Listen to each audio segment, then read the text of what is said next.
I would like to continue today, kind of a part two, a continuance of what we were speaking of yesterday regarding South America and this issue with Venezuela and the lies coming out of Washington, D.C. and New York about the reasons that led to the collapse of their economy back in 14 and 15, and also very curiously, why their regime change plans completely imploded and collapsed. I called it the greatest geopolitical miscalculation ever made by our government, and I stand by that. It absolutely is. That's why it got wiped off the headlines. Because it was just as bad for the quote-unquote D wing of our government as it was for the R wing. See, they both had designs on overthrowing that government. They just were debating the methods. And every person now running, there's been people out there that say, Tulsi this, Tulsi that. She wants the overthrow as much as anyone else does. That's what her masters have ordered her to do. That's where she's getting her marching orders. But we're not going to talk about that today. We're going to continue to go over the Constitution of Venezuela. But I want to start real quick with a couple of things that not many people know. There was a time in this country when those who called themselves Christians could be nothing but socialists. Now, if you're allowing the tribal apologists like Rush and Levin and all these Dewey, Cheatham, and Howe sponsored radio personalities define for you, if you're letting them define for you what socialism is, you've already lost the argument. Because that's called straw man. When somebody says, here is what something is, and here is me debunking it, that just completely takes away your ability to engage in any kind of mental banter back and forth. You don't let, and that's what makes radio so attractive for those types, is that they can control the horizontal, the vertical, and they can see who calls in and who doesn't, and they can make sure that all of their enemies, the people that are attempting to take issue with what they say, are not heard, and only the most ignorant make it on so that they can defeat them and use them, hold them up as the representatives of what evil, terrible, horrible socialism is or isn't. Social democracy in South America has nothing to do with a whole bunch of people waiting on their government checks every month to go out and then waste it on wheels for their truck or whatever the hell else. That is not social democracy. I'm just going to read a small excerpt from this, from August 9th of this year. The rise of industrial capitalism in the late 19th and early 20th century challenged nearly every concept that people used to explain the way the world worked. The proliferation of the wage system, the rise of the corporation, hyper-urbanization, and the shift from farm to factory left people questioning all they had known to be true. Factory workers worked longer hours and made less. 1 in every 26 workers in this country would be injured or maimed while working. Farmers worked more, planted more, harvested more, only to discover that they too made less. No matter how much they grew, the price for the products kept falling. African Americans had been promised freedom only to find themselves trapped in institutions meant to recreate their bondage. Success seemed uncertain while perpetual debt and perpetual poverty was certain. The world was growing more unequal. The world that most people had known was coming undone. And not all Christians were preparing for the second coming. Some believed they had to play a central role in the social transformation that was to come, so they became, quote-unquote, evil, terrible, horrible socialists. Capitalism was neither a natural force nor a supernatural one. This hand was not invisible, and it was certainly not the hand of God. Now here they go into the story of Cain and Abel, and those of you who understand the Bible know what we're talking about here. Now, what does this have to do with Venezuela?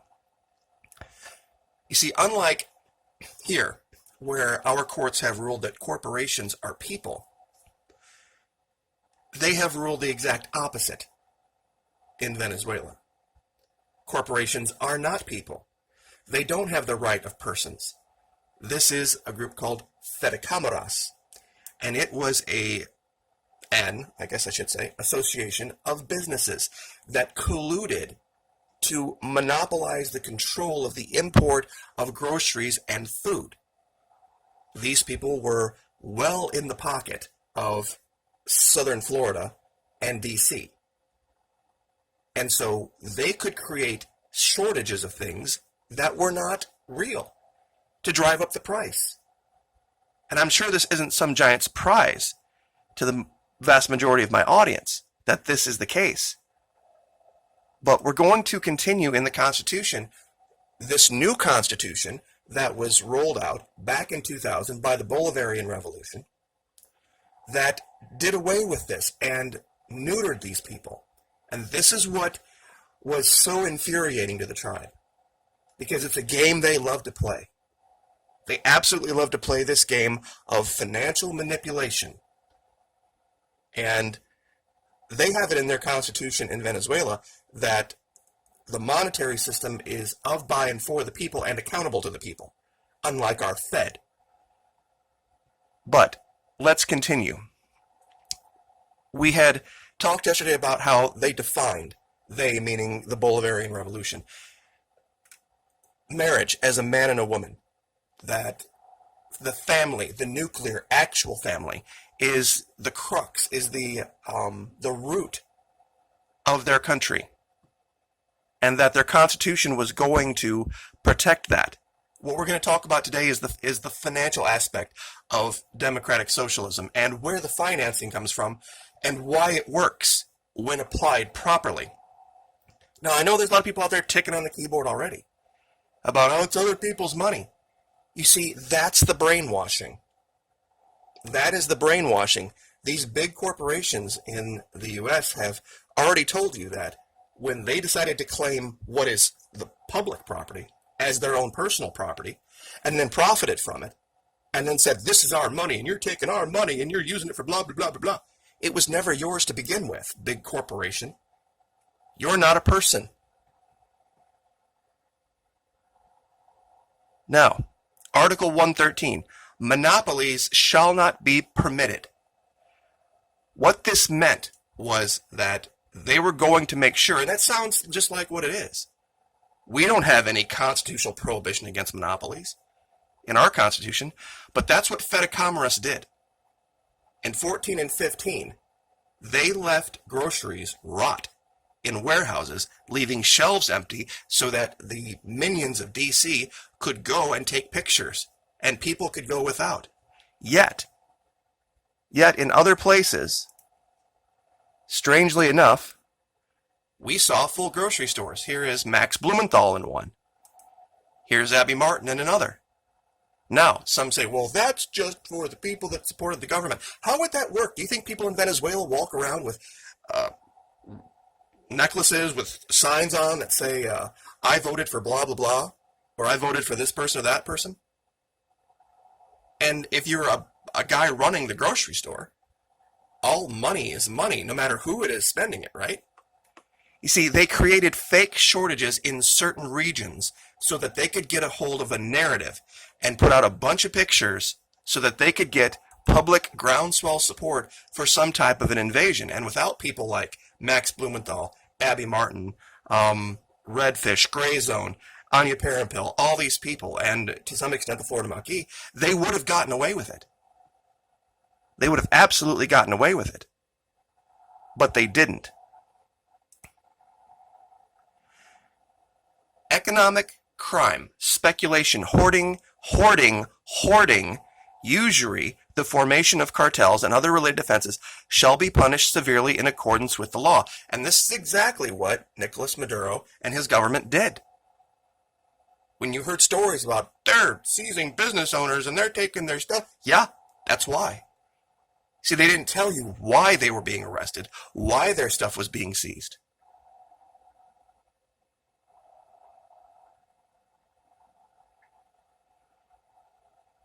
Now, this part here talks about Article 2, basically Chapter 8, the rights of native peoples.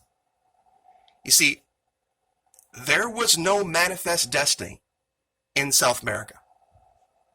There was no government put in place that said, we have a right and a duty to God to completely exterminate the native populations of this region. There was no Fed. There was no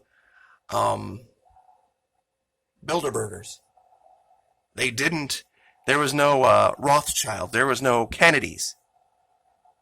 Now, one thing that North Americans enjoy that maybe we shouldn't so much is the entertainment aspect that we have. We have so much energy for entertainment and games. The people in South America take that energy and just redirect it into their social sphere. They're not so much worried about the pursuit of nonsense like we are. So when you see the big marches and you see the people getting involved in their local communities, it's because they're not distracted like we are. And the tribe tries very hard to institute North American policies into South America. The only thing standing in the gap between that is the Bolivarian Revolution. The leader of Bolivia, the leader of Venezuela. Chavez decimated them for a decade. That's why they had to get rid of him. Article 129. In contracts into which the Republic enters with natural or juridical persons of Venezuelan or foreign nationality, or in any permits granted which involve natural resources, the obligation to preserve the ecological balance, to permit access to, and the transfer of technology on mutually agreed terms, and to restore the environment to its natural state if the latter is altered, shall be deemed included, even if not expressed. What this basically says is it's written into every contract, whether it's actually physically written into it or not, that it is the duty that no matter what business does to the environment, they must return it to its natural state when they're done. Now, can you imagine such a thing like that up here with the pipeline in the Northwest, the Keystone, or any of the big oil that have completely destroyed the skylines and the well-being and the health and the water and everything else in this country, having a constitutional duty to restore it? Now, Article 134, something a little bit different. Everyone in accordance with law has the duty to perform such civilian or military service as may be necessary for the defense, preservation, and development of the country, or to deal with situations involving a public calamity. No one, however, shall be subjected to forcible recruitment. What this means is no draft, no offensive wars, but in a time of need, in a time of invasion, it is your duty to defend the country. Public power. We talked about this briefly as usurped authority of no effect, acts are null and void. This is what random guy named Juan tried to put into effect. Because look, it's the one sentence article. He didn't describe all of the other 4 or 5 constitutional violations that he made, attempting to usurp himself the authority of the presidency, which is why it failed. Public officials shall not be permitted to accept employment, honors, or rewards from foreign governments. Period. Here, once again, it states, Article 151, that, well, I'll just read it, and you can understand it for yourself. In the public interest contracts, unless inapplicable by reason of the nature of such contracts, a clause shall be deemed included, even if not expressed, whereby any doubts and controversies which may raise concerning such contracts and which cannot be resolved amicably by the contracting parties shall be decided by the competent courts of the Republic, and shall not give grounds for any reason to give rise to foreign claims.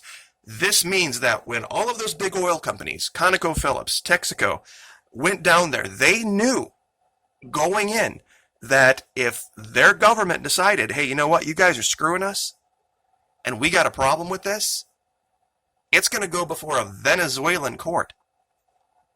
They knew. They signed away their rights to have it decided by tribal-controlled courts. Article 155 reiterates that basically. Now, here we go. Point 11 of Chapter 2. Regulation of central banking, the monetary system, foreign currency, the financial and capital market system, and the issuance and mintage of currency is the job of the national public power. No Fed.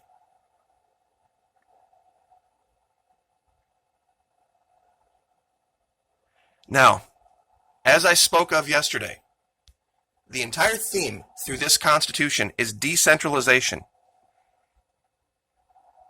The National Assembly, by a majority vote of its members, shall have the power to delegate to the state or municipalities certain matters under national competence in order to promote decentralization. Decentralization as a national policy must add depth to democracy, bring power closer to the people, and creating optimum conditions both for the exercise of democracy and for the effective and efficient fulfillment of government commitments. This is the part of evil, terrible, horrible socialism, social democracy, really, that nobody wants to talk about in North America. And that's why when you look down below this video and you see the t-shirts that say R 0%, D 0%, devoted t-shirts, that's what this is about. Governing ourselves again at the lowest possible level. The most important person politically in your life should be your mayor. It should be your school board. It should be your local tax assessor. Somebody you could see at the grocery store. Most powerful person in your life. And then less powerful the farther away you get. That's what our founding fathers had in mind. They just didn't express it quite well enough, unfortunately.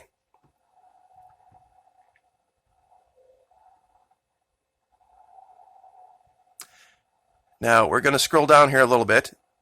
And once again, more decentralization. Municipalities can create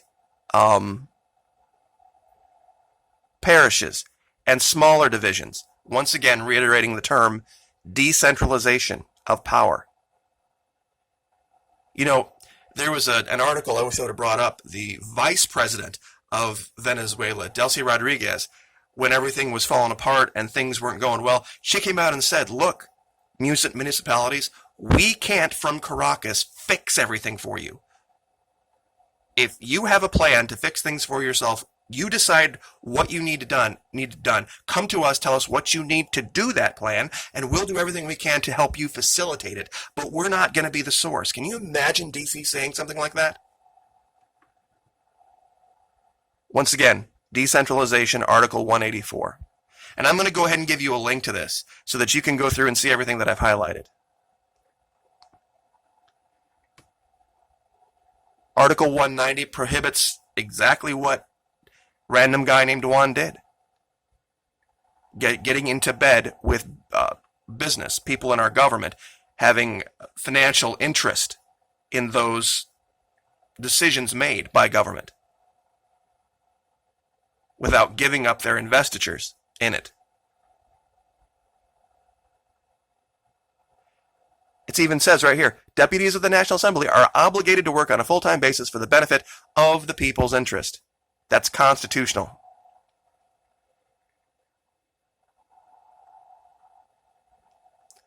Now, there's one part down here that, this is Article 228, election of the President of the Republic shall be by universal suffrage by direct and secret ballot in accordance with law. Meaning, the right that they grant their people to vote is how they elect president.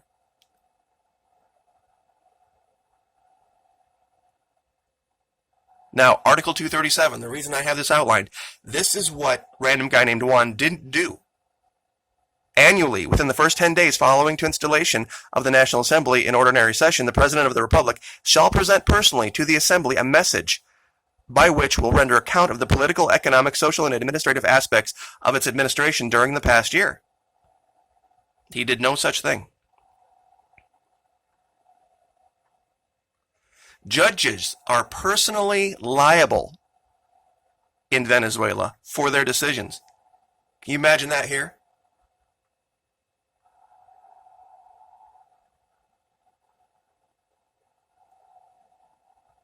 Now, The most important thing I want to leave with today, we're already at 20 minutes, has to do with their right to overthrow their government. I have all of this outlined. Basically, what this says is that the government has a duty and a right and a job to make sure that the economy functions in a way that promotes the well-being of the people, not the enrichment of a few. And that's outlined 299 through 305, 307, I mean all of this. But the right to overthrow their government. Well, real quick, Article 319, the Venezuela Central Bank shall be governed by the principle of public responsibility, to which end it shall render an accounting of its actions, goals, and the results of its policies to the National Assembly in accordance with law. No Fed. They don't have to say audit the Fed. They don't have a Fed. Now, real quick,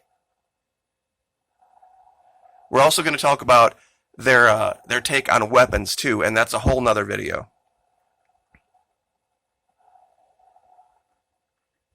National Constituent Assembly.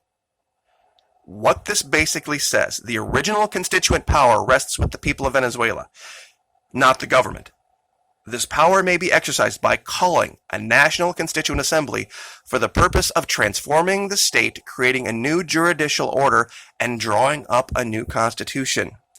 The people of Venezuela, true to their republican tradition and their struggle for independence, peace, and freedom, shall disown any regime, legislation, or authority that violates democratic values, principles, and guarantees or encroaches upon human rights. This is the method by which they govern, that they hold control and they hold authority. And this was done exactly in accordance with law. We don't have this.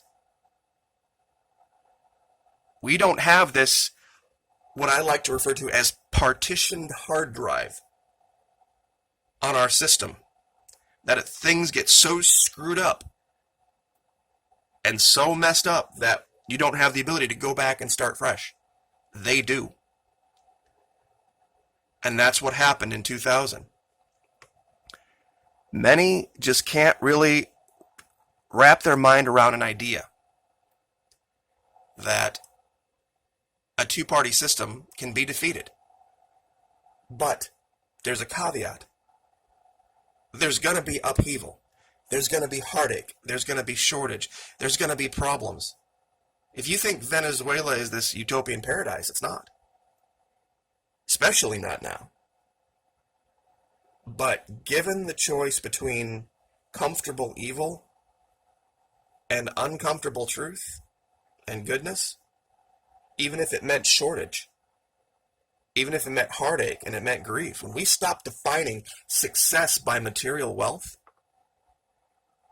and by what the media tells us or how full the grocery stores are, that's when we're going to truly understand freedom. Not until. And I guess I will just leave that there. Like, share, subscribe.